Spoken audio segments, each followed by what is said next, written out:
Bismillahirrahmanirrahim. Assalamu alaikum students. This is engineer Shahzad Ashraf and you are watching Top Grade.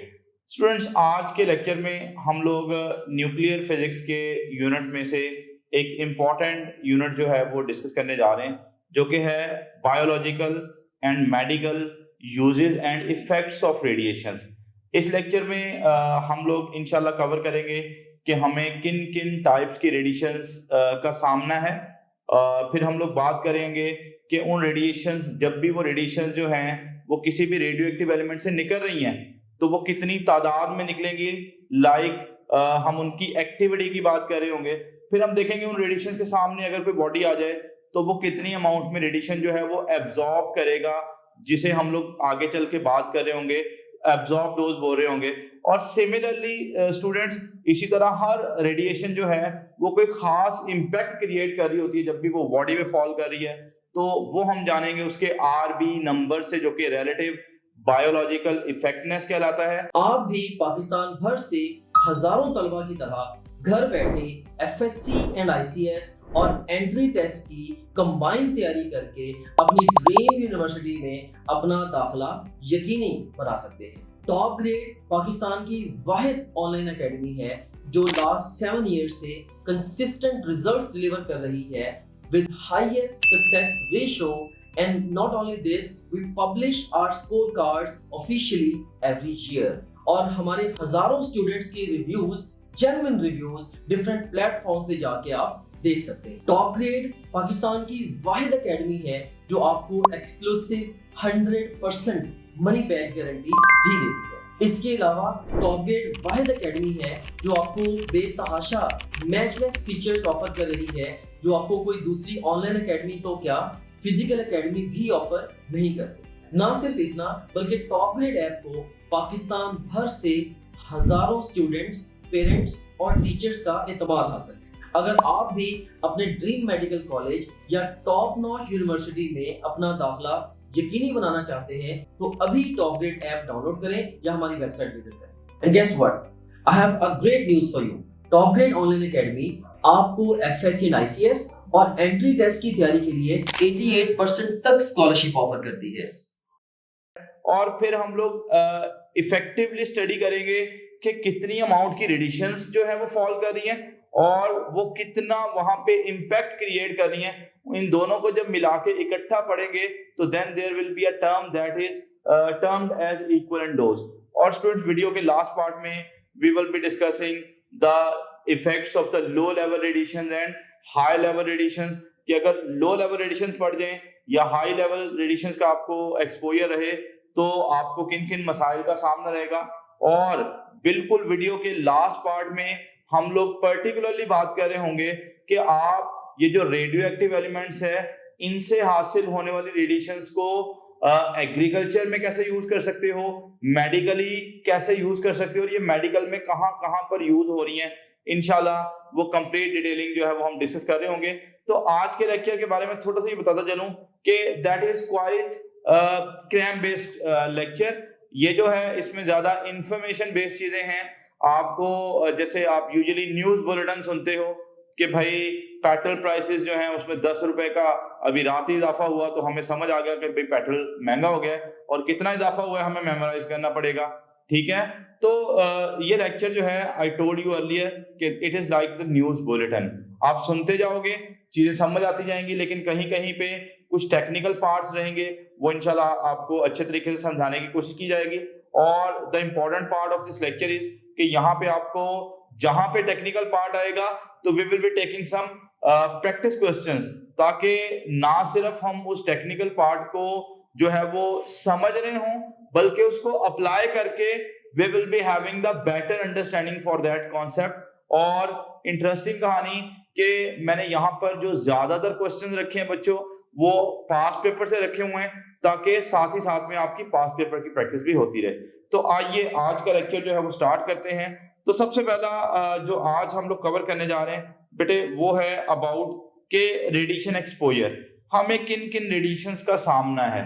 तो मैं कुछ यहाँ पे चीजें समराइज करूंगा, उनको सुनते जाइएगा और समझ आती जाएगी। सबसे पहली फेज में हमें जिन रेडिएशंस का सामना है they are actually the background radiations. और what are actually the background radiation, पहले इनको डिफाइन कर लेते हैं और फिर हम देखते हैं कि इनके सोर्सेज कौन कौन है, भाई कहां से आ रही हैं ये बैकग्राउंड रेडिएशन।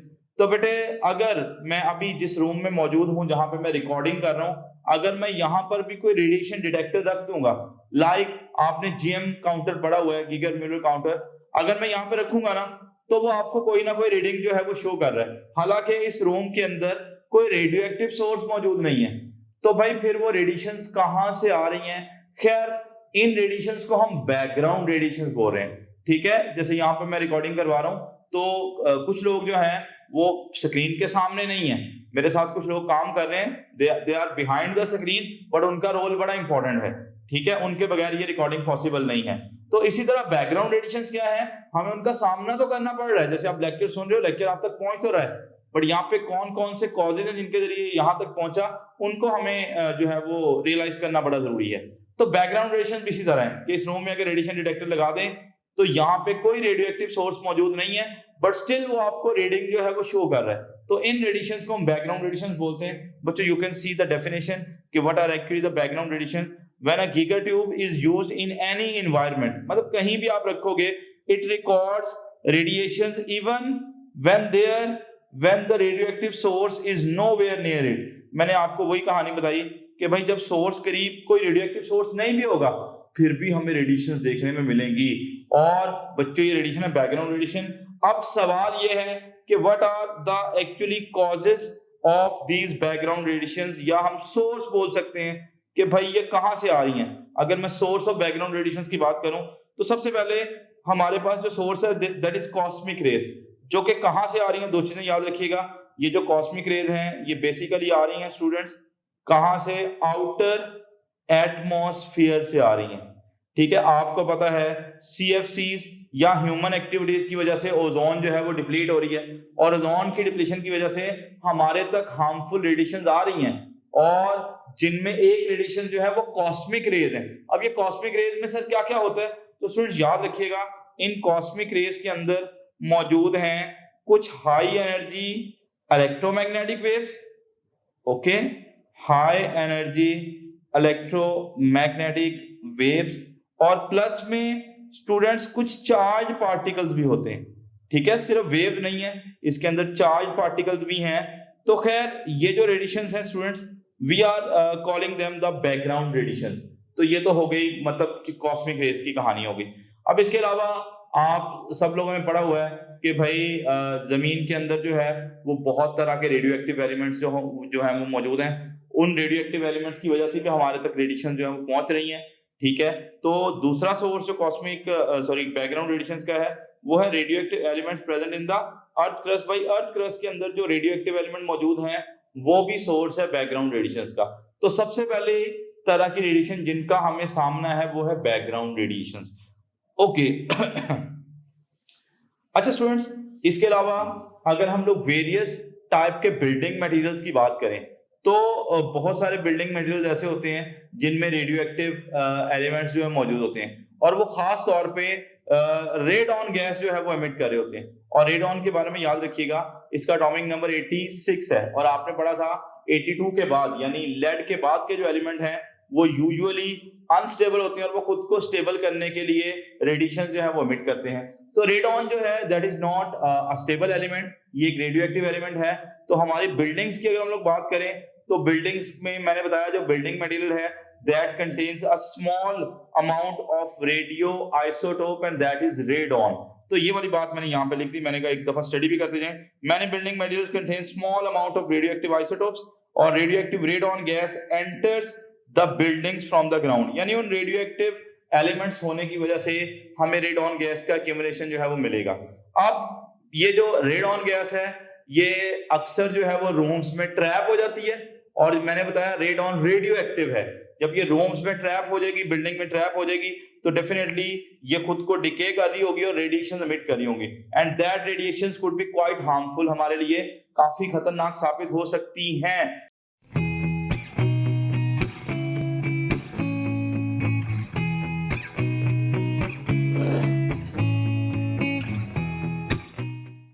अस्सलाम अस्सलाम वालेकुम, मेरा नाम करस मरियम, मुस्तफा जावेद, मुदस्सिर अहमद, मेरा नाम शहजाद है। मेरे एमडी कैट में इस साल मार्क्स 182 189, 187, 185 आउट ऑफ 200 मार्क्स हैं। मेरा admission Allama Iqbal Medical College Lahore, King Edward Medical University Lahore, Khyber Medical College, Dow Medical College Karachi में एडमिशन हो गया। तो स्टूडेंट्स, हम चाहते हैं कि भाई ये जो रेडॉन है इसके क्यूमुलेशन को बचाया जाए, मतलब हम रेडॉन को क्यूमुलेट ना होने दें। तो फिर उसका रेमेडी जो है आपको क्या करना पड़ेगा, you should have a good ventilation can reduce the radon level inside the building. अगर आपने रूम की प्रॉपर वेंटिलेशन जो है वो रखी हुई है तो आप इस रेडॉन गैस की ट्रैपिंग से काफी हद तक जो है वो अवॉइड कर सकते हो। तो दो चीजें अभी तक हो गई कि एक तो हमें बैकग्राउंड रेडिएशन का सामना है, मैं साथ साथ समराइज करता जा रहा हूँ, और नंबर 2 पे जिन तरह की रेडिएशन का हमें सामना है वो है एक्चुअली जो बिल्डिंग मटेरियल से निकलने वाली रेडॉन गैस है। Okay, we are facing some other type of radiations. अब देखते हैं बच्चों, जो भी हम लोग फूड इनटेक ले रहे हैं, ठीक है, हमें पता है भाई जो भी हम फूड इनटेक ले रहे हैं ना उसमें भी कुछ रेडियो आइसोटोप्स मौजूद हैं। बच्चों कुछ ऐसे स्मॉल एलिमेंट्स हैं जैसे कार्बन का 14 वाला आइसोटोप जो है वो रेडियो आइसोटोप है, वो भी रेडिएशन जो है वो एमिट करता है। तो हम जितना भी फूड इनटेक ले रहे हैं उसके अंदर भी रेडियो एक्टिव सब्सटेंसेस हैं, और उसमें पर्टिकुलरली स्टूडेंट्स याद रखिएगा कि हमारे पास 2 तरह की जो है वो radio active substances commonly food items में जो है वो पाई जा रही होती हैं। एक तो है पोटेशियम 40 और दूसरा है कार्बन 14। तो ये भी रेडिएशन एमिट कर रहे हैं और हमें इन रेडिएशन का सामना भी है। ओके, मैंने बताया पहले पार्ट में हम रेडिएशन एक्सपोजर देख रहे हैं, उसके अलावा कुछ ह्यूमन एक्टिविटीज के दौरान भी रेडिएशन जो है वो एमिट हो रही हैं, हम उन रेडिएशंस को भी हमें फेस करना पड़ रहा है। लाइक अगर मैं बात करूं कि some time we will have to go for the diagnostic X-rays. ऐसा होता है खुदा ना खास्ता जो है वो फ्रैक्चर हो जाए या अक्सर सर्दियों में चेस्ट इन्फेक्शन हो जाए तो बहुत सारे डॉक्टर जो हैं वो रिकमेंड करते हैं आपको, क्या भला एक्सरेज रिकमेंड कर रहे होते हैं, चेस्ट एक्सरेज होते हैं, ठीक है। फिर मैंने कहा फ्रैक्चर के दौरान आपको जो है वो बोन्स जो है उनके एक्सरेज की तरफ जाना पड़ता है। तो एक्सरेज भी they are quite harmful radiations, और आपने जो एक्सरेज के डैमेजेस हैं वो आप लोगों ने पढ़ रखे हैं कि भाई एक्सरेज किस तरह से डैमेज करते हैं, ठीक है। तो एक तो हमें इनका सामना है। फिर हमारे कुछ एरियाज में आपको पता है कुछ न्यूक्लियर एक्टिविटीज चल रही हैं, लाइक कहीं पे न्यूक्लियर पावर प्लांट लगा हुआ है, या हमारे पास कहीं जो है वो एटॉमिक एनर्जी का जो यूनिट है वो लगा हुआ है, जैसे PNR है, पाकिस्तान न्यूक्लियर रिसर्च, या पाकिस्तान में जो एटॉमिक एनर्जी वाले हैं उनके न्यूक्लियर रिसर्च बेस काफी ज्यादा प्रोग्राम चल रहे हैं। तो जो न्यूक्लियर फैसिलिटीज और वो पर्सन जो वहां पे काम कर रहे हैं, डेफिनेटली न्यूक्लियर फिजिक्स में हम रेडियो एक्टिव एलिमेंट्स की ही बात कर रहे होते हैं, तो वो उनको भी रेडिएशन का सामना है। फिर hospitals, luminous watches and tobacco leaves, भाई इनसे भी रेडिएशन जो है वो एमिट हो रही हैं और हमें इन रेडिएशंस का सामना है। तो यहाँ तक मैं वीडियो के पहले पार्ट में बच्चों समराइज करता हूँ कि हमें किन किन रेडिएशन का सामना है। बैकग्राउंड रेडिएशंस, फिर नंबर 2 में रेडॉन गैस का एक्यूमुलेशन जो हो रहा है बिल्डिंग्स के अंदर, नंबर 3 में जो भी हम फूड इनटेक ले रहे हैं वहां से कार्बन 14 और पोटेशियम 40 जो है वो रेडियो आइसोटोप हैं, उनका सामना है। फिर एक्सरेज, ल्यूमिनस वॉचेस, और हमें डिफरेंट टाइप के टोबैको लीव्स, और इसके अलावा न्यूक्लियर फैसिलिटीज में जो काम करने वाले लोग हैं उनको रेडिएशंस का सामना तो है। तो हमने अभी तक बात की कि किन रेडिएशंस का सामना है। अब हम कुछ टेक्निकल टर्म्स की तरफ बढ़ रहे हैं। अभी हमने सारी डिटेलिंग पढ़नी है कि किस तरह से रेडिएशन जो है वो एमिट होती हैं, कैसे बॉडी उनको एब्जॉर्ब करता है, और सारी कहानी। तो सबसे पहले कोई भी रेडियो एक्टिव एलिमेंट कितनी रेडिएशंस एमिट कर रहा है, that depends upon its activity. अब ये एक्टिविटी क्या होती है मैं इसके बारे में बात करता हूं, और मैं ऑलरेडी, अगर आपने हाफ लाइफ का टॉपिक जो है वो पढ़ रखा है टॉप ग्रेड के चैनल पे, तो आप लोगों को डेफिनेटली जो है वो आपने एक्टिविटी के बारे में पढ़ रखा है।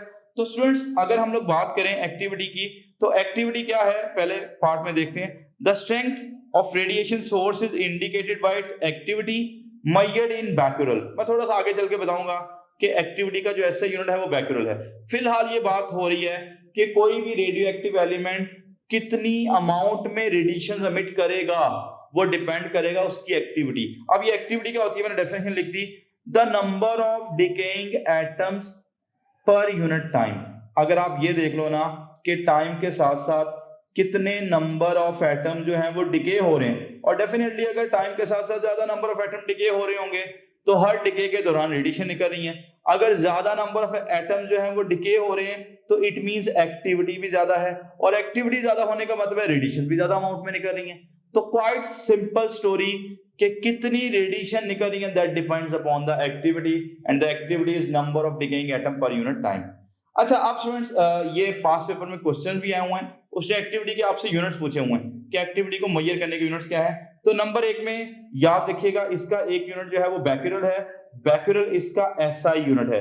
जब भी आप इंटरनेशनल सिस्टम ऑफ यूनिट्स में एक्टिविटी को मेजर करोगे तो you will have to measure the activity in the becquerel. And becquerel को कैसे डिफाइन करोगे बेटे? बैक्यूरल का डेफिनेशन ये होएगा कि जो 1 बैक्यूरल होता है जिसको BQ लिखा जाता है, that is actually 1 disintegration per second. यानी अगर 1 सेकंड में एक एटम जो है वो डिके हो रहा है तो फिर हम लोग जो एक्टिविटी है उसको बोलेंगे कि ये 1 बैक्यूरल है।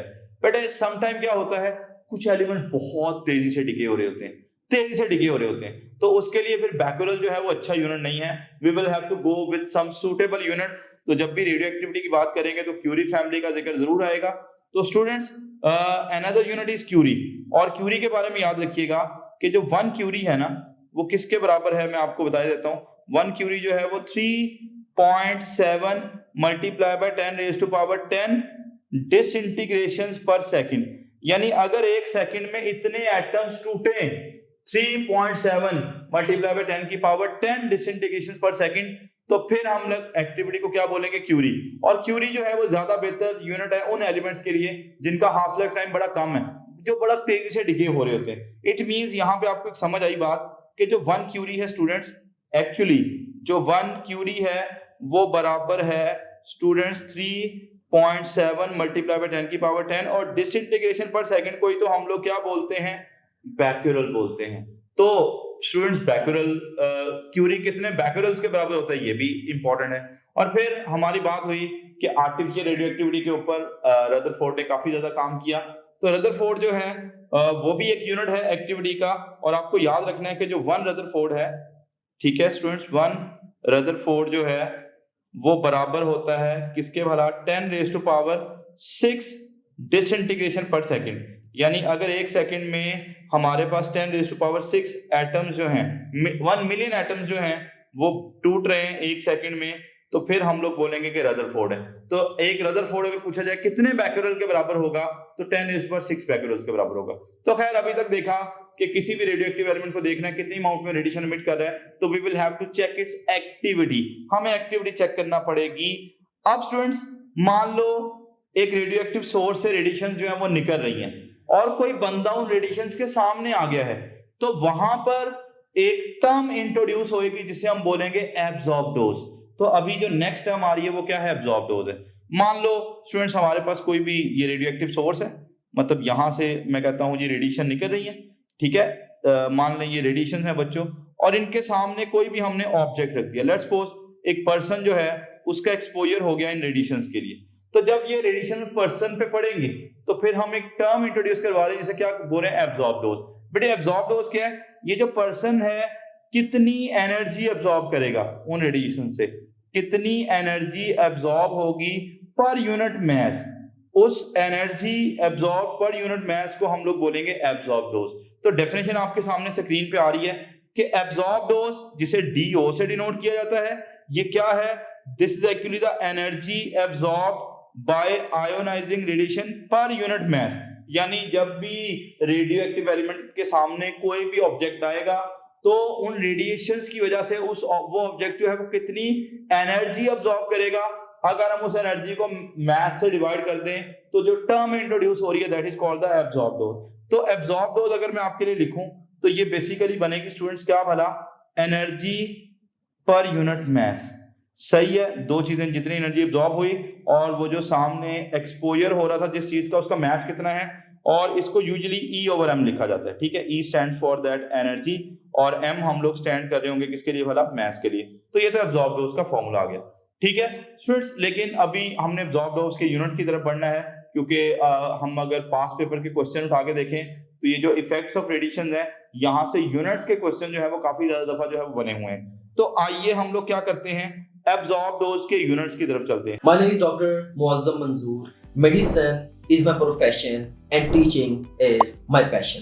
टीचिंग का काम मैं शौक से करता हूँ। आज से 7 साल पहले मैंने ये रियलाइज किया कि जो बच्चे FSC, ICS और डिफरेंट एंट्री टेस्टों की तैयारी करते हैं उन्हें बहुत सारे मसाइल का सामना है। जैसे कि बहुत सारे स्टूडेंट्स एकेडमी जा ही नहीं सकते अपने एग्जाम्स की तैयारी के लिए, और जो एकेडमी में जाते भी हैं उन्हें फिर बहुत सारे मसाइल को फेस करना पड़ता है, जैसे कि एकेडमी की भारी फीसें, जाने आने का एक्सपेंस, इसके अलावा बेतहाशा टाइम का वेस्टेज, एक्स्ट्रा बहुत सारी कॉस्ट, बुक्स एंड नोट्स वगैरह की। सो इन सारे मसाइल को मद्देनजर रखते हुए मैंने एक सोल्यूशन डिवाइस किया बैक इन 2017 और उसको मैंने नाम दिया टॉप ग्रेड ऑनलाइन एकेडमी का। तो टॉप ग्रेड ऑनलाइन एकेडमी से लास्ट 7 इयर्स में मैंने हजारों स्टूडेंट्स को FSC, ICS और डिफरेंट एंट्रेंस एग्जाम्स जैसे कि MD कैट, ECAT, प्यास, फास्ट, नर्स, जीकी या पाकिस्तान की तमाम टॉप नॉच यूनिवर्सिटीज के एंट्रेंस एग्जाम्स की तैयारी करवाई, और अल्हम्दुलिल्लाह हजारों स्टूडेंट्स डिफरेंट इंस्टीट्यूशन में या पाकिस्तान की टॉप नॉच यूनिवर्सिटीज में आज बैठे हैं। शायद पाकिस्तान में कोई भी ऐसा मेजर या टॉप नॉच इंस्टीट्यूशन नहीं है जहाँ पे अल्हम्दुलिल्लाह मेरे स्टूडेंट्स ना बैठे हों।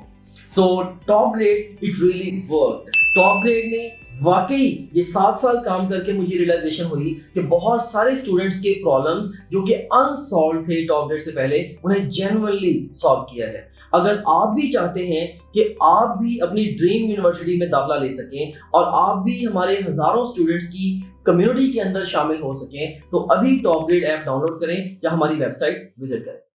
और मैंने आपसे प्रॉमिस किया था कि हम लोग पास पेपर के कुछ क्वेश्चन जो है वो ले रहे होंगे, ताकि आप जो चीज भी सुन रहे हो, एक तो ये पता चल रहा हो कि एग्जामिनर ने यहाँ से किस तरह के क्वेश्चन पूछे हुए हैं, और सेकेंडली आपको इंपॉर्टेंस टॉपिक की पता चल रही हो कि भाई इस पोर्शन से ज्यादा टेक्निकल पार्ट जो है बना हुआ है। तो अब थोड़ी तवज्जो से बैठिएगा बेटे। एब्जॉर्ब डोज का पहले यूनिट की तरफ चलते हैं।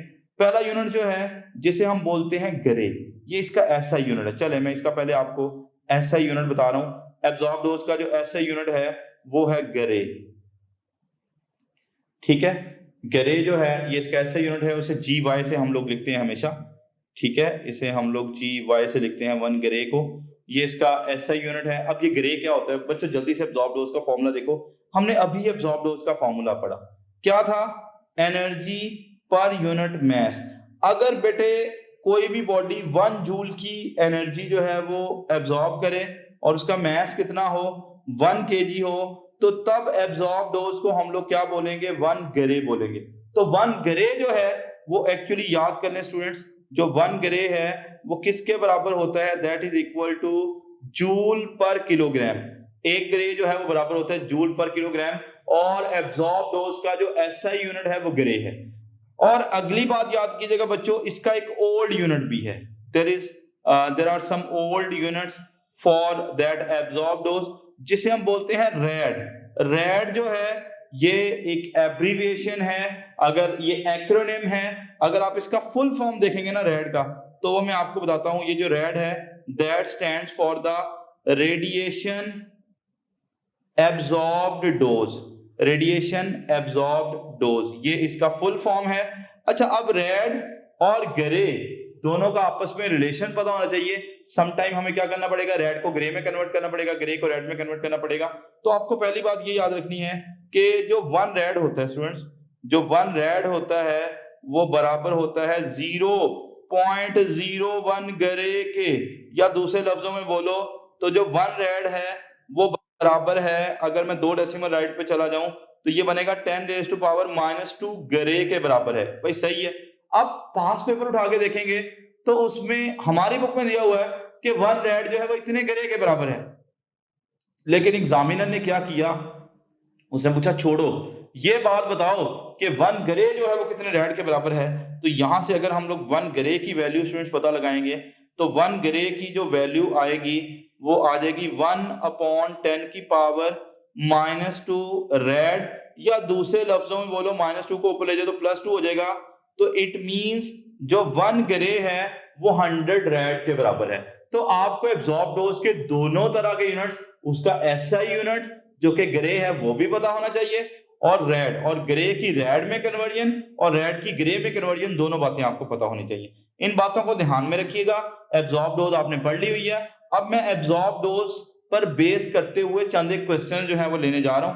तो आइए स्टूडेंट्स कुछ क्वेश्चंस की तरफ बढ़ते हैं। कुछ क्रिटिकल थिंकिंग है, आपको बड़े ध्यान से चीजें जो है वो सुनना है। और मैं हमेशा बच्चों को बोल रहा होता हूँ कि अगर आपने वो टॉपिक पढ़ लिया तो जैसे क्वेश्चन आए वहां पे वीडियो पॉज करके पहले खुद सॉल्व करने की कोशिश करें, क्योंकि खुद अगर आप उसको टेक्निकली सॉल्व करोगे तो आपको ज्यादा देर तक ज्यादा अच्छे से याद रहेगा।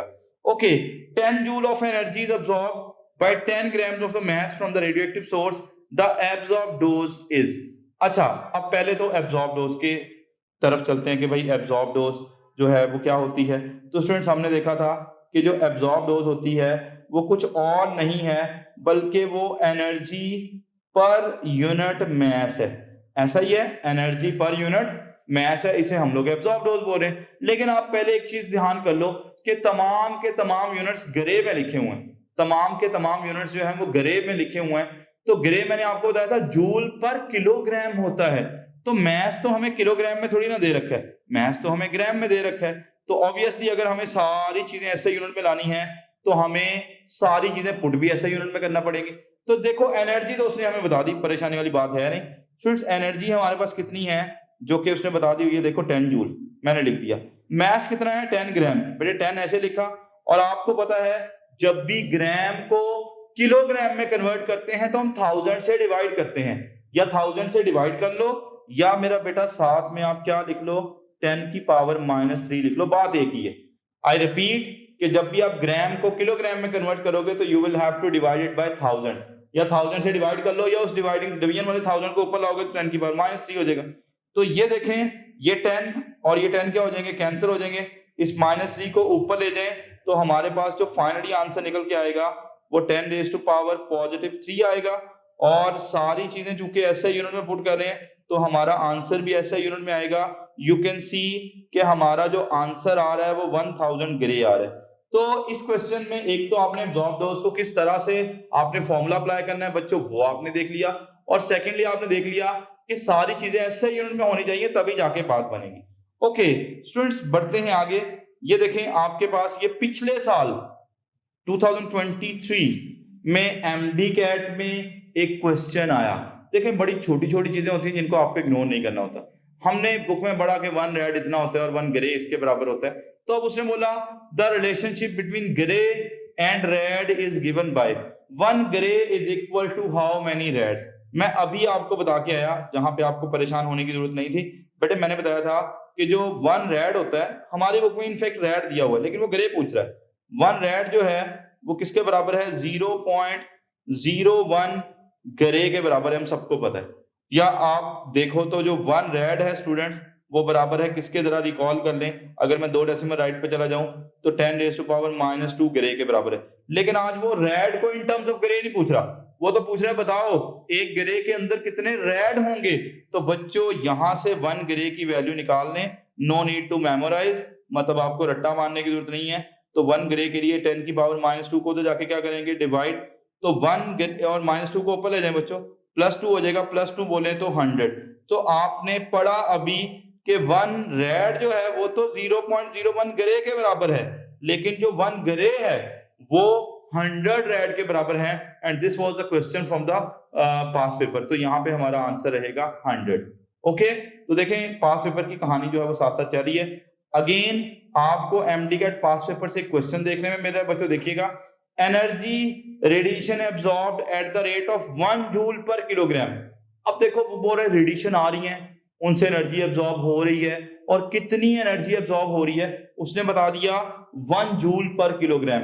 और आपने बार बार एब्जॉर्ब डोज की बात की कि भाई जो एब्जॉर्ब डोज होती है सर वो यही तो होती है, एनर्जी पर यूनिट मास ही तो होता है। आज वो बोल रहा है एनर्जी कितनी है 1 जूल, मास कितना है 1 kilogram.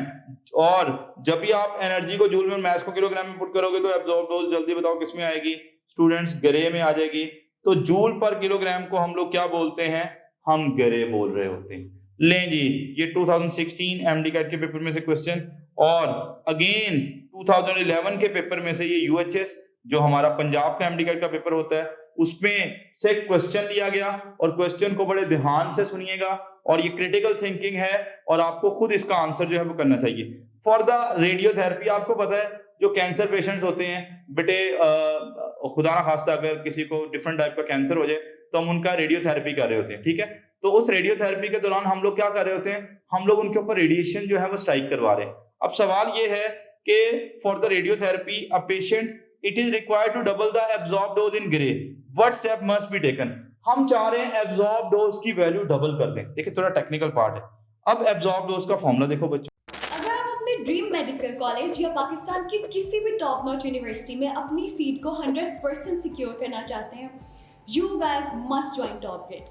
I am Hira Osman from Sahiwal. I have secured 92.6% aggregate in MDCAT 2023 and I am excited to get admission in my dream medical college. TopGrade is Pakistan's #1 online academy that has helped thousands of students just like you to secure admission in their dream medical colleges and universities.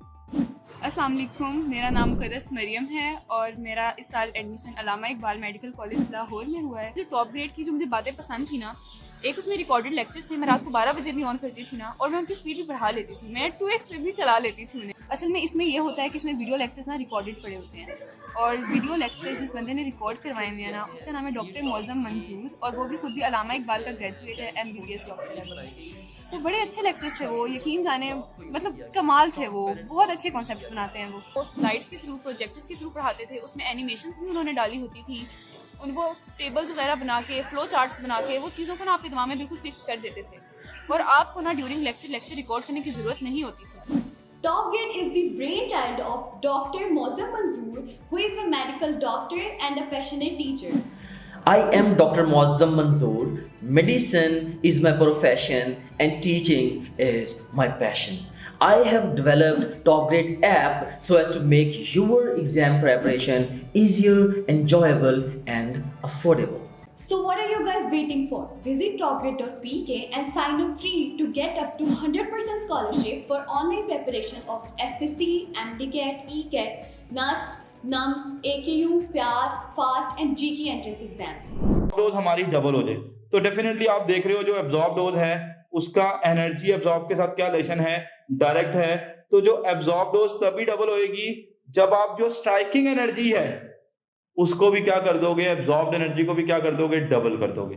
तो हमें क्या करना है, energy must B क्वार्टर्ड, नहीं हमें quartered नहीं करना, energy must be raise 4 time की कहानी है ही नहीं, एनर्जी मस्ट बी हाफ। भाई एनर्जी के साथ डायरेक्ट रिलेशनशिप है, एनर्जी हाफ कर देंगे तो जो एब्जॉर्ब डोज है वो भी हाफ हो जाएगी। तो हमारा यहाँ पर जो राइट आंसर रहेगा वो रहेगा एनर्जी मस्ट बी डबल, क्योंकि एनर्जी डबल करेंगे तो एब्जॉर्ब डोज का एनर्जी के साथ डायरेक्ट रिलेशनशिप है, तभी तो जाके एब्जॉर्ब डोज जो है वो डबल होएगी। स्टूडेंट्स अब हम लोग बात करने जा रहे हैं, पहली कहानी हो गई कि भाई रेडिएशन निकली, कितनी रेडिएशन निकली वो थी एक्टिविटी। फिर उन रेडिएशन के सामने कोई पर्सन आया, उस पर्सन ने कितनी उन रेडिएशन से एनर्जी एब्जॉर्ब की वो हमने पढ़ लिया एब्जॉर्ब डोज। टेक्निकल पार्ट है ये वाला समझते हैं, बाकी क्रैम बेस्ड है। ओके अब एक नई टर्म आ रही है that is RBE। RBE stands for the relative biological effectiveness. भाई कोई भी रेडियो एक्टिव एलिमेंट जो है वो कितना हार्मफुल है, कितना डैमेज करेगा, उसके लिए हमें देखना पड़ेगा उसका RB नंबर। यानी RB नंबर से हमें ये पता चलेगा कि कोई भी रेडिएशन जो है वो कितनी जो है वो वहां पे जाके इफेक्ट क्रिएट कर रही होंगी। रिलेटिव बायोलॉजिकल इफेक्टिवनेस उसको बोलते हैं। ओके अब ना एक चीज याद रखिएगा कि equal doses of different radiation do not produce the same biological effect. अब ये मत सोचिएगा कि मुख्तलिफ तरह के रेडिएशन ले ली हमने, यानी अल्फा पार्टिकल ले लिए या बीटा ले लिए या गैमा रेज ले ली या एक्सरे ले लिए, वो जब भी किसी बॉडी पे स्ट्राइक करवाएंगे और बराबर अमाउंट की अगर हम डोज ले लें, डोज इक्वल ले लें, यानी एब्जॉर्ब डोज इक्वल रखें, तो वो एक ही तरह का इंपैक्ट क्रिएट करी होंगी। नहीं सबका अलग अलग इंपैक्ट है। जैसे मैं यहाँ पे बता रहा हूँ बच्चों, अगर हम सेम एब्जॉर्ब डोज रखें यानी उतनी ही डोज एब्जॉर्ब करवाएं एक्सरेज की और उतनी ही अल्फा पार्टिकल, यानी 2 बॉडीज ले लें, एक बॉडी पे उतनी ही अमाउंट के एक्सरे स्ट्राइक करवाएं और दूसरी बॉडी पे उतनी ही एब्जॉर्ब डोज करवाएं, किसकी भला, अल्फा पार्टिकल की। तो the interesting part of the story is the alpha particles are 20 times more damaging than X-rays. हाँ आपको अल्फा पार्टिकल का जो नुकसान देखने में मिलेगा वो ज्यादा मिलेगा as compared to the X-rays. तो देखें डोज तो एक जैसी हमने दे रहे हैं, लेकिन ये ऊपर वाले बात को सपोर्ट कर रहा है कि जब आप मुख्तलिफ रेडिएशन की इक्वल डोजेस दे रहे होगे तो वो हर दफा एक जैसा इंपैक्ट क्रिएट नहीं करी। हाँ, कितना इंपैक्ट क्रिएट कर रही है उसके लिए हमें आरबी नंबर देखना पड़ेगा।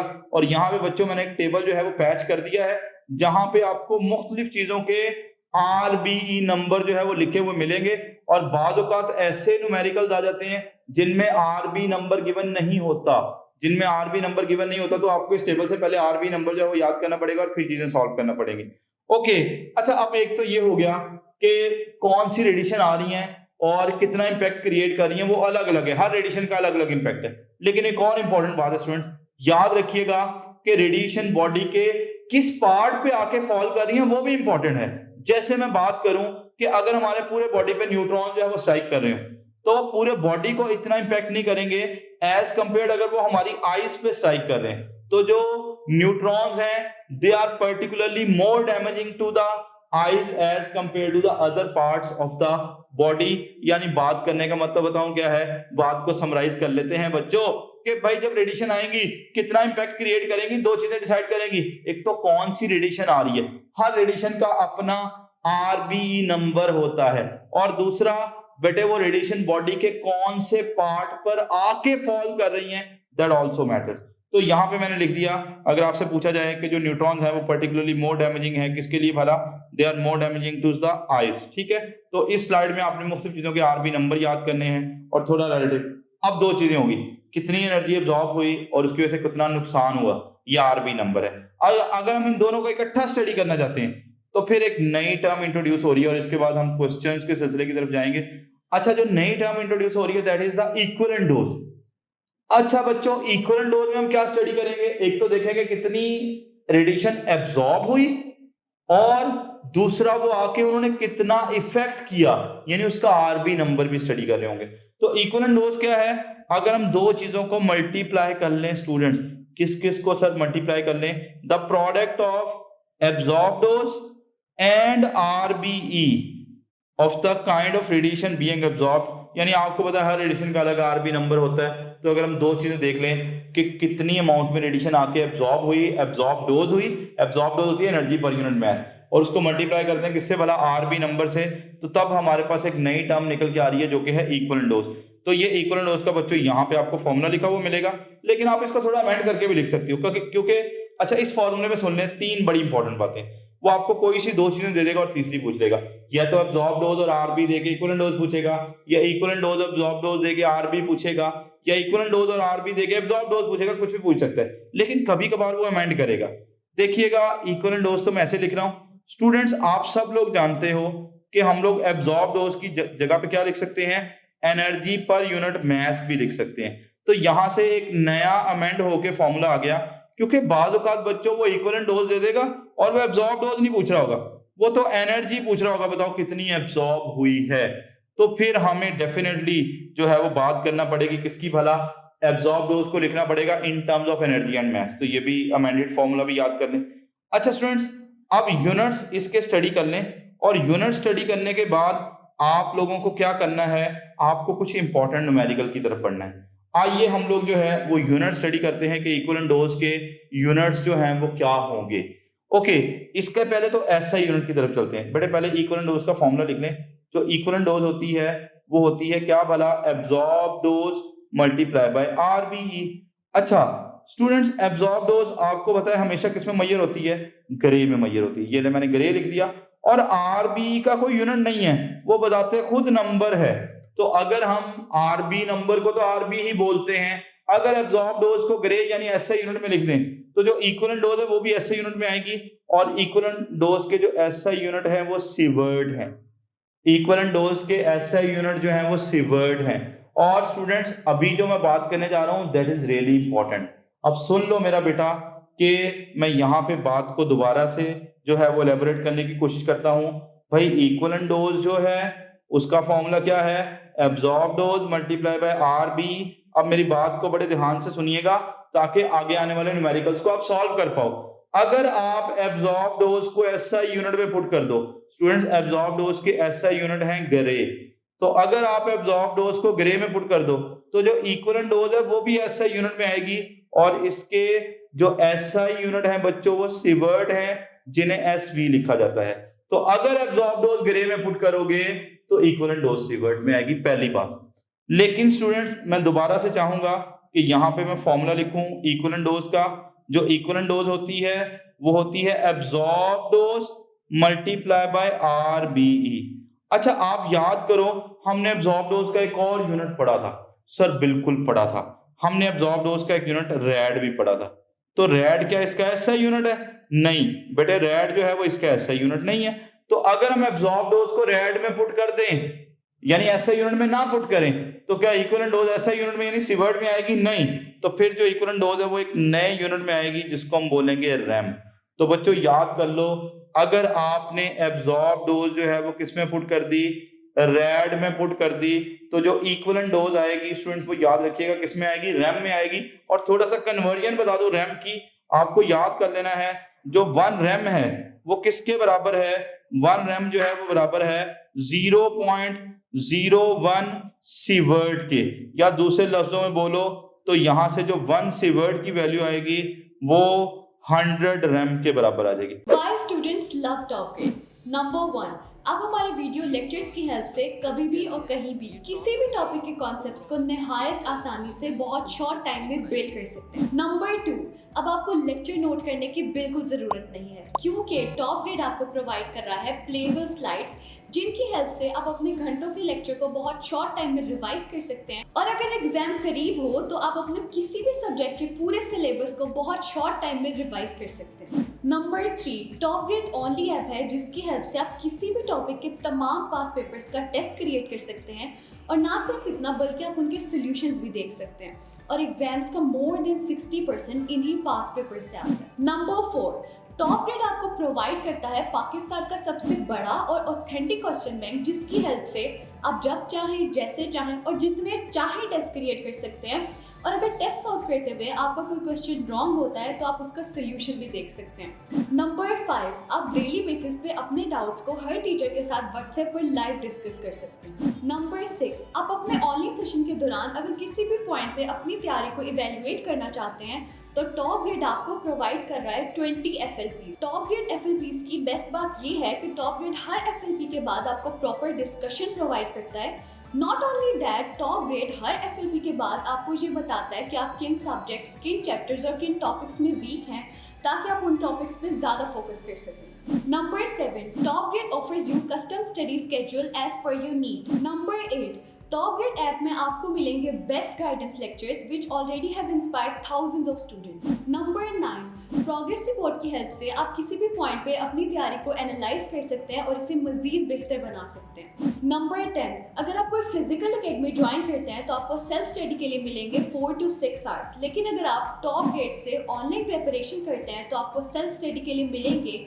12 to 14 hours. In addition to this, टॉपग्रेड से ऑनलाइन प्रिपरेशन करके you will save traveling cost, hostel expenses, books cost, and most importantly, plenty of your valuable time, क्योंकि आपको सेल्फ स्टडी के लिए मिलेगा 4 गुना ज़्यादा टाइम।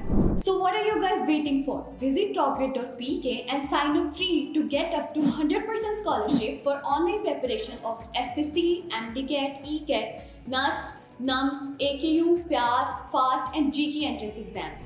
Yes.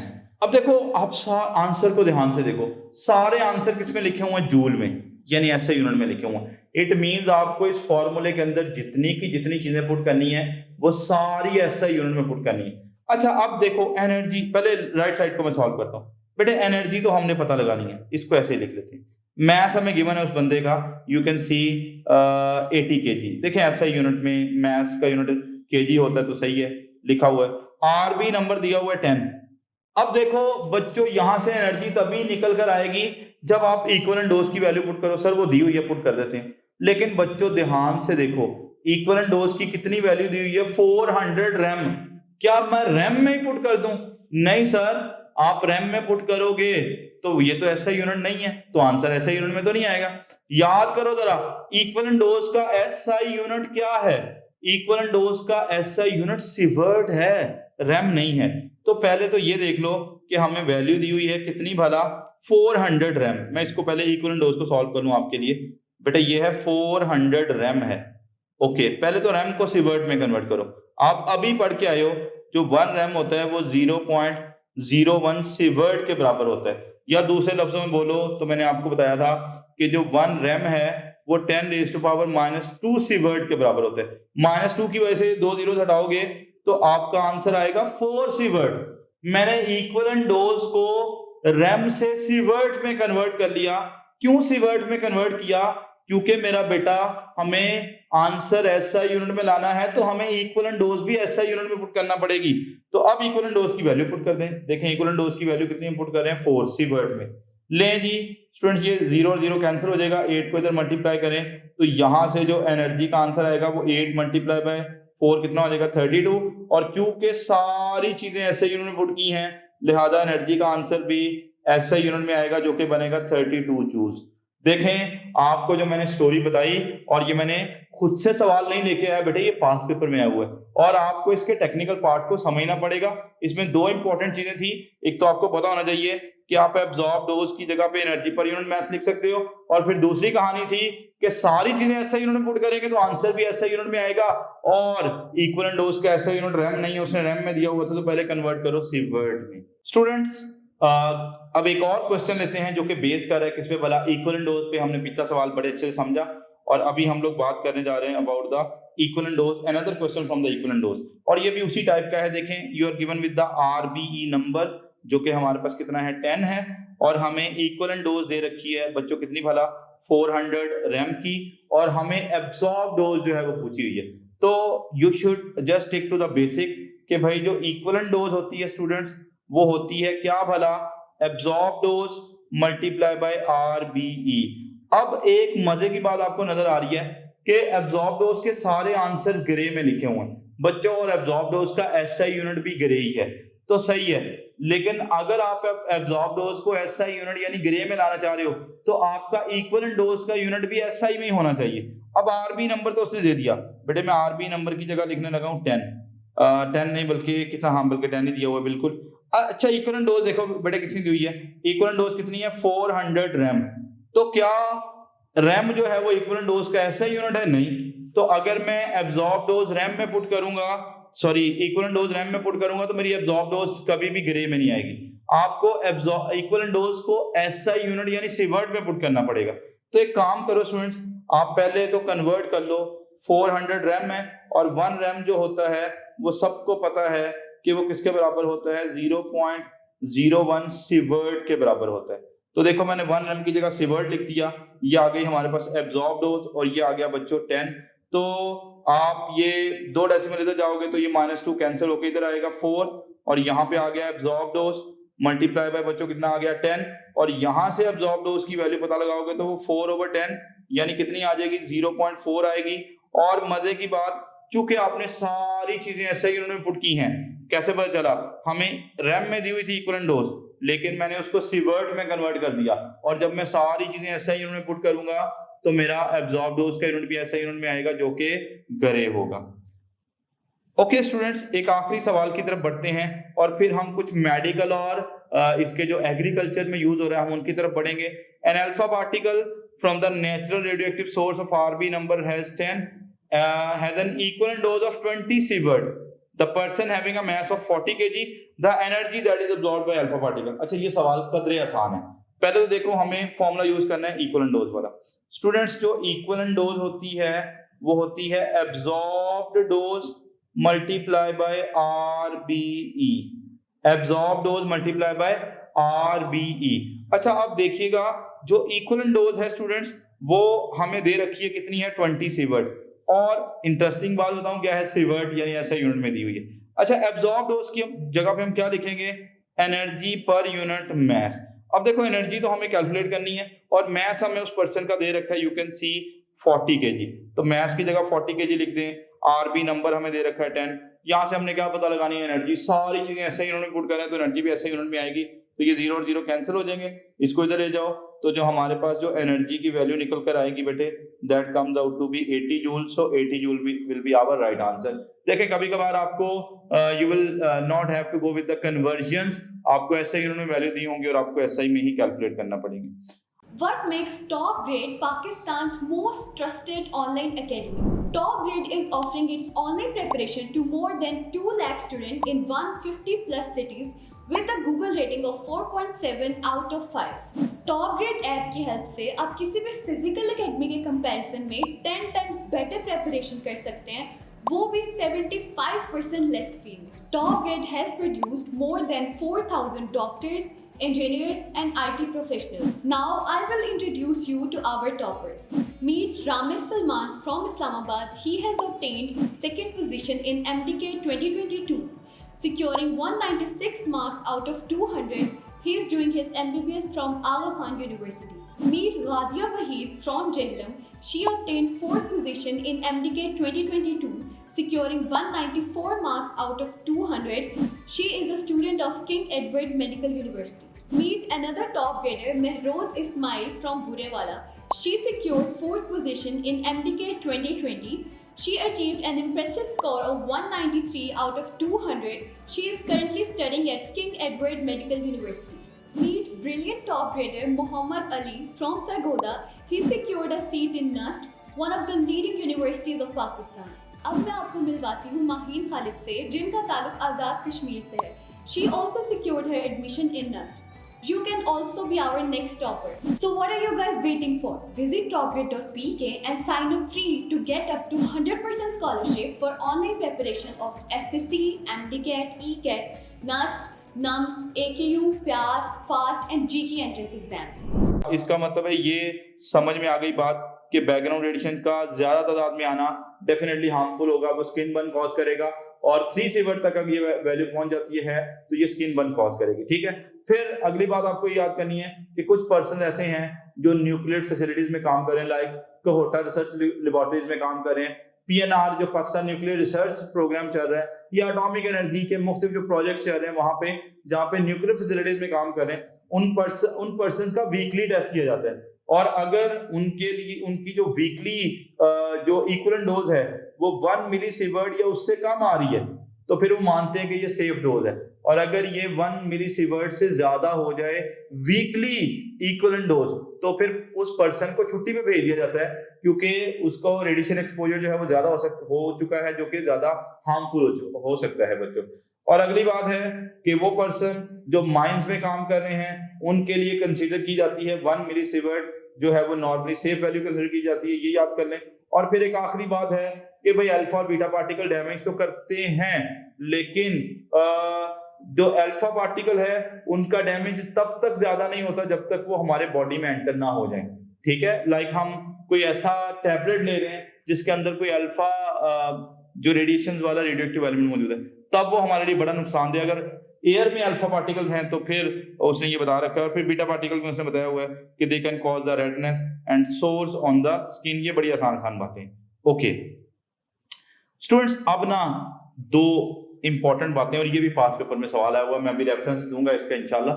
अच्छा, अगर हमें लो लेवल रेडिएशन का सामना है, यानी रेडिएशन इंटेंसिटी ज्यादा नहीं है और हम बस थोड़ी तादाद में रेडिएशन जो है वो ले रहे हैं, तो फिर उसके हार्म्स क्या हो सकते हैं? There could be a loss of hair, ठीक है, and there could be ulceration हो सकता है बच्चों, स्टिफनेस ऑफ लंग्स हो सकती है, and drop in the white blood cells हो सकता है, जो कि कुछ और डिजीजेस को लीड कर सकता है, लाइक आपको वोमिटिंग हो सकती है स्टूडेंट्स, और आपको फीवर हो सकता है. ठीक है, ये लो लेवल रेडिएशन इफेक्ट हैं, याद कर लें. लॉस ऑफ हेयर, अल्सरेशन, ठीक है, स्टिफनेस ऑफ लंग्स और drop in the blood cells, ये हमारे पास लो लेवल रेडिएशन है. लेकिन स्टूडेंट्स, अगर आपके पास ज्यादा इंटेंस रेडिएशन ज्यादा अरसे तक पड़ रही है तो you can have very severe effects of that radiation. अब वो इफेक्ट क्या हो सकते हैं? You can have the disruption of the blood cells. भाई ब्लड सेल जो है उनकी डिसरप्शन हो सकती है और जिसकी वजह से कुछ बीमारियां जन्म लेंगी, ठीक है, जो कि ल्यूकेमिया और एनीमिया होंगी. यानी डिसरप्शन ऑफ ब्लड सेल्स होने से ल्यूकेमिया और एनीमिया हो सकते हैं. और इसके अलावा you people can face the chromosome abnormalities, ठीक है, यानी आपको जेनेटिक प्रॉब्लम हो सकता है और वो जो क्रोमोसोम एब्नॉर्मेलिटीज हैं उनकी वजह से जो ऑफ स्प्रिंग्स हैं यानी फ्यूचर जनरेशन जो हैं उनमें कैंसर हो सकता है, आई कैटरेक्ट हो सकता है और एब्नॉर्मेलिटीज हो सकती हैं. आपने वर्ल्ड वॉर 2 के बारे में सुन रखा है, जो कि जब हमारे पास उन्होंने जर्मनी के जो सिटीज हैं हिरोशिमा और नागासाकी वहां पे जो है वो एटम बॉम्ब गिरा है, ठीक है। आपने इंग्लिश अगर आप पढ़ते हैं the tale of two cities, आपने पोएम भी पढ़ रखी है। तो बेटे अगर हम जापान की बात करें तो वहां पे स्टिल जो चाइल्ड की बर्थ हो रही है they are having some kind of abnormalities. तो वहां पे चूंकि न्यूक्लियर जो है वो वेपन्स का यूज किया गया था मेरा बेटा, तो आप लोग देख सकते हो कि 1945 और अभी 2024 चल रहा है, अभी तक आपको उसके असरात जो है वो देखने में मिल रहे हैं। तो बात करने का मतलब ये है कि अगर आपको ज्यादा अरसे तक जो है वो रेडिएशन का सामना है, और ऐसा क्यों है बेटे, वहां पर जो रेडियोएक्टिव एलिमेंट थे ना, कई रेडियोएक्टिव एलिमेंट्स की हाफ लाइफ बहुत ज्यादा होती है, तो इसका मतलब बहुत लंबे अरसे तक पड़े रहते हैं वो वहां पे, ठीक है, और वो अपना रेडिएशन इफेक्ट जो है वो कॉज करते रहते हैं। तो ये वाली चीज याद कर लें। अच्छा स्टूडेंट्स, अब आ जाए, थोड़ा सा हमने रेडिएशन पढ़ तो लिए कि भाई कौन कौन सी रेडिएशन है, कितनी अमाउंट में आ रही है। अब हम स्टूडेंट्स देखने जा रहे हैं कि उन रेडिएशन से क्या क्या हम यूजफुल तरीके से कैसे यूज कर सकते हैं। तो सबसे पहला बड़े यूजफुल मेथड, बस ये मैंने बोला मेमोरी बेस्ड है, आपको ट्रेसर टेक्निक्स का पता लगाना है कि भाई हम इसकी मदद से किसी भी चीज की पोजीशन को लोकेट कर सकते हैं। लाइक अक्सर हम लोग ये देखना चाहते हैं कि प्लांट के किन हिस्सों तक जो है वो फर्टिलाइजर पहुंच चुकी है, नहीं पहुंच चुकी। तो हम लोग क्या करेंगे, उस प्लांट की फर्टिलाइजर के साथ बच्चों हम एक रेडियो आइसोटोप जो है वो मिक्स कर देंगे, जो कि कौन सा होगा, कार्बन 14 होगा, ठीक है। और कार्बन 14 हमने उसमें मिक्स कर दिया। तो अब हम क्या करेंगे, उस ट्री के मुख्तलिफ पार्ट्स के करीब हम वो जो रेडिएशन डिटेक्टर है वो ले जाके देखेंगे, और जहां पे रेडिएशन डिटेक्ट हो रही है इसका मतलब है वहां तक कार्बन 14 पहुंच गया, और कार्बन 14 हमने किस में मिक्स किया हुआ था, फर्टिलाइजर में। इट मींस उन हिस्सों तक फर्टिलाइजर जो है वो पहुंच चुकी है। तो ये वाली बात हो गई, यानी हम ट्रेस कर सकते हैं किन हिस्सों तक पहुंची, किन हिस्सों तक नहीं पहुंची। और इसी तरह कुछ कॉम्प्लेक्स प्रोसेस हैं लाइक फोटोसिंथेसिस वगैरह, उसमें हम लोग कार्बन 14 को मिक्स करके उसको स्टडी करने में बड़ा आसानी होती है। तो ये आप स्लाइड खुद पढ़ेंगे तो बहुत आसान हो जाएगा। लेकिन यहाँ से एक इंपॉर्टेंट क्वेश्चन आ रहा होता है कि जो कार्बन 14 है वो कौन सी रेडिएशन इमिट कर रहा है। आपने बोला सर रेडिएशन तो इमिट कर रहा है, बट पर्टिकुलरली वो किसका सोर्स है बेटे, बीटा रेडिएशन का सोर्स है, ठीक है। अच्छा, अब मैंने आपको ट्रेसर टेक्निक्स बताई। इस तरह लाहौर में जाएंगे ना तो हमारे पास मुगलपुरा में शालामार गार्डन है, ठीक है, जो मुगल अंपायर के दौर में वहां पे होता था। तो वहां पे अंडरग्राउंड पाइप्स हैं, ठीक है, बड़ा कॉम्प्लेक्स किस्म का स्ट्रक्चर है। तो वहां पे जो एटॉमिक एनर्जी कमीशन के इंजीनियर्स हैं उन्होंने पता लगाया कि उन पाइप्स में कहाँ कहाँ पर क्रैक्स हैं। बेटे उन्होंने क्या किया, वहां पे कोई फ्लूइड जो है वो एंटर करवाया और उस फ्लूइड के अंदर उन्होंने रेडियो आइसोटोप मिक्स कर दिया। अब रेडियो आइसोटोप क्या कर रहा है, रेडिएशन निकाल रहा है। अब उन्होंने मुख्तलिफ जगह के ऊपर रेडिएशन डिटेक्टर लगा के देखा, जहां से रेडिएशन निकल रही थी डेफिनेटली वहां पे क्रैक था। तो उन्होंने फिर उन क्रैक्स को आइडेंटिफाई करके उनके सोल्यूशन की तरफ गए। तो खैर ये ट्रेसर टेक्निक है, यानी आप किसी भी चीज के साथ रेडियो आइसोटोप मिक्स करके पता लगा सकते हो कि कहाँ कहाँ पे कौन कौन सी चीजें जो है वो अवेलेबल हैं। अगर आपके एफएससी में मार्क्स अच्छे हैं और आपने हमारे वीडियो लेक्चर्स की हेल्प से अपने कॉन्सेप्ट्स को बिल्ड किया और प्लेएबल स्लाइड्स की हेल्प से रिवीजन की और हमारे क्वेश्चन बैंक में मौजूद 30,000 से ज्यादा क्वेश्चंस को सॉल्व किया और अपनी गलतियों से सीखा, तो आपकी ड्रीम यूनिवर्सिटी में, आपके ड्रीम कोर्स में आपकी सीट 100% सिक्योर है। So what are you guys waiting for? Visit topgrade.pk and sign up free to get up to 100% scholarship for online preparation of FSC, MDCAT, ECAT, NUST, NUMS, AKU, PAS, FAST and GK entrance exams. अच्छा, अब असल बात जहां से पास paper में काफी ज्यादा question बने वो है मेडिकल यूजेस ऑफ रेडिएशन। यानी मेडिकल इंडस्ट्री में ये जो, वैसे तो रेडिएशन हार्मफुल है लेकिन मेडिकल इंडस्ट्री में आपको इनके यूजेस जो है पता होने चाहिए। बच्चों सबसे पहला यूज देखें, जो सोडियम 24 है, ये हमारे पास एक ऐसा रेडियो आइसोटोप है जो ब्लड सर्कुलेशन जो है उसकी स्टडी में यूज होता है। तो ये वाली चीज याद कर लें। फिर बेटे मैंने अभी बताया कि जो कैंसर पेशेंट्स हैं उनकी कीमोथेरेपी हो रही होती है, तो उसमें हम लोग क्या कर रहे होते हैं, हम लोग गैमा रेज जो है वो स्ट्राइक करवा रहे होते हैं। और वो जो गैमा रेज है वो कहाँ से आ रही हैं, वो ये जो हमारे पास रेडियो एक्टिव सोर्स है कोबाल्ट 60, ये बेसिकली सोर्स है बच्चों किसका वाला, गैमा रेज का। तो वो जो गैमा रेज है वो हम लोग कीमोथेरेपी में यूज कर रहे होते हैं। तो जनरली कैंसर ट्रीटमेंट के लिए बच्चों लिख दिया मैंने कि यहाँ पे यूज हो रही है। फिर इसके अलावा जो आयोडीन 131 है, आयोडीन 131 ये बेसिकली क्या कर रहा होता है, ये थायराइड ग्लैंड का जो कैंसर है उसके लिए पर्टिकुलरली यूज हो रहा है। और ये वाली बात, और इसके अलावा जो स्किन कैंसर है उसके लिए जो हमारे पास रेडियो आइसोटोप यूज हो रहे हैं वो फास्फोरस 32 और स्ट्रोंशियम 90 है। रिपीट कर देता हूँ, सोडियम 24 जो है वो ब्लड सर्कुलेशन की स्टडी के लिए, कोबाल्ट 60 से निकलने वाली गामा रेज जो है वो जनरली जो है कैंसर के ट्रीटमेंट के लिए यूज हो रही है। आयोडीन 131 जो है वो यूज हो रहा है for the treatment of the cancer of the thyroid gland, और फास्फोरस 32 और स्ट्रोंशियम 90 जो है ये बेसिकली यूज हो रहे हैं बच्चों किसके लिए भला, स्किन की डिजीज के लिए यूज हो रहे हैं, पर्टिकुलरली स्किन कैंसर के लिए यूज हो रहे हैं।